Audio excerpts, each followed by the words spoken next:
Hey guys, it's John from Album Review TV. Time for a review of the new Wonder Years album titled The Greatest Generation. It's their fourth studio album and it's the last in what is considered a trilogy of albums about Dan Campbell, the lead singer, aka Soupy's life. It's written from his point of view technically, but it's almost like he's in a different time setting type thing. In the past, I'd never been able to access the Wonder Years music. It was nothing that I was really into, nothing I could get a vibe on or anything like that. But here with The Greatest Generation, I've actually found something that I'm really starting to dig. Now, the first single was no sign of that. I listened to Passing Through a Screen Door and I was not really getting into it, and I was kind of like, oh, I'm having the same problem again. I see that, I can understand why people are getting into this, but, it's not for me personally. Now, that is definitely not the case with the album. The album is actually something that really opened my eyes and just made me see a whole different side of the Wonder Years that I hadn't really seen before. Dan's showing off all these different kind of vocals. I really like it when he slows things down a little bit. Soupy shows these quiet vocals instead of the intense, harsher ones that he shows most of the time. I like seeing the softer side of things as well, and he shows that off and showcases it quite well. One of my favorite songs that he shows that off on is Chaser.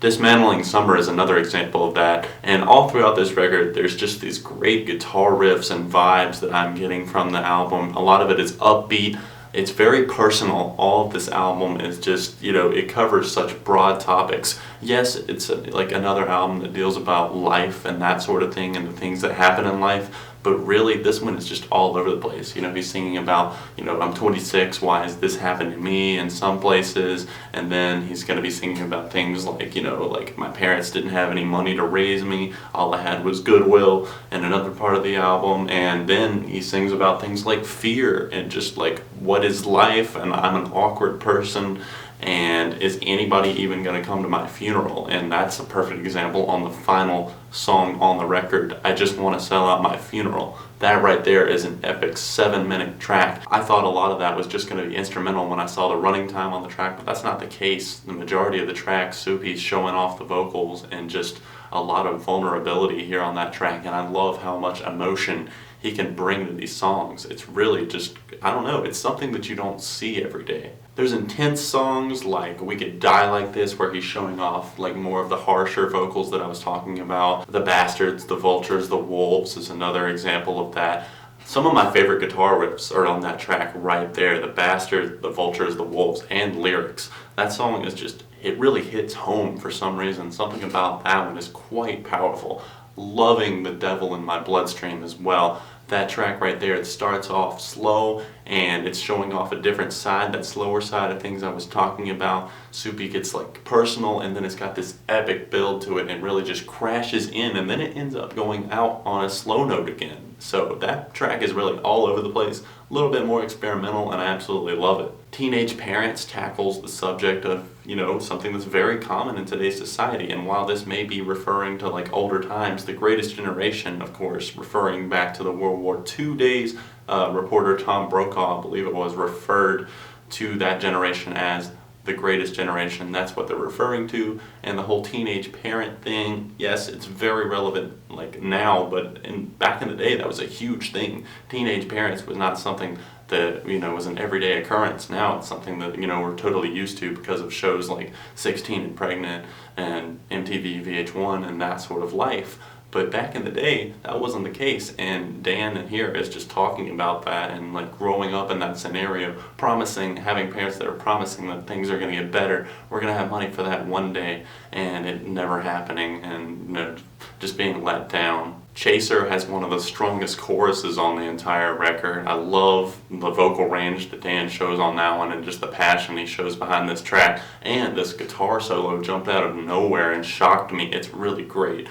Bass, drums, everything on a lot of these songs really jumped out at me. Love the double bass pedal action that goes on from time to time, and some of the bass lines just really drive these tracks home. An American Religion is a great pop-punk jam. This one just really reminds me of Relient K for some reason. The intro to it, the guitar and the drums, and then the drums start crashing during the chorus and everything. It just builds around another short yet solid tune. Now there's tracks that I'm not so keen on. The problem that I had in the past was Dan's vocals. Now, I have to say that Soupy has really stepped up his game big time. Clean vocals, everything, the softer vocals are just, light years better than like stuff I've heard from them in the past, like on Suburbia. But at times his voice does grate on my ears. It's not something that I can constantly listen to, but for the majority that it was written away on this record, but there are still those songs where it gets to me. Madeline being an example of one of those.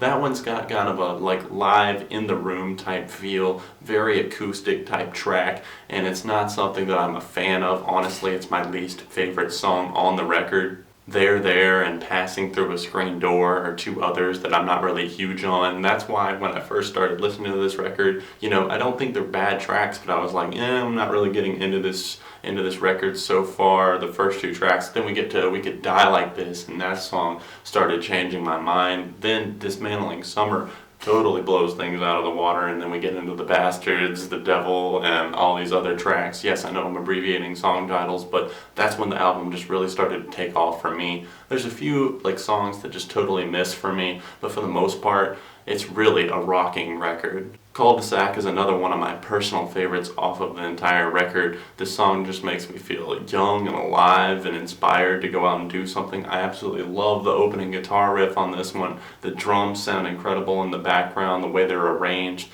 Big props to their drummer, and Soupy's vocals shine yet again on this track. It's a great way to start winding down the album, but at the same time they're not winding down at all. Hell, even the track A Rain Dance in Traffic has grown on me. I wasn't too huge on that one at first, but it's something I've come around on. Really, this entire record just surprised me because I wasn't expecting to really enjoy this, but I have. This is a solid, very solid at that, pop-punk effort, something from the modern pop-punk scene that I'm really getting into, and I'd highly suggest you guys go and check it out. Overall, I'm enjoying the majority of the tracks on this record. There's not too much I can complain about other than some of the vocals. So overall, it's a 4.5 out of 5 from me for the Wonder Years' new album, The Greatest Generation.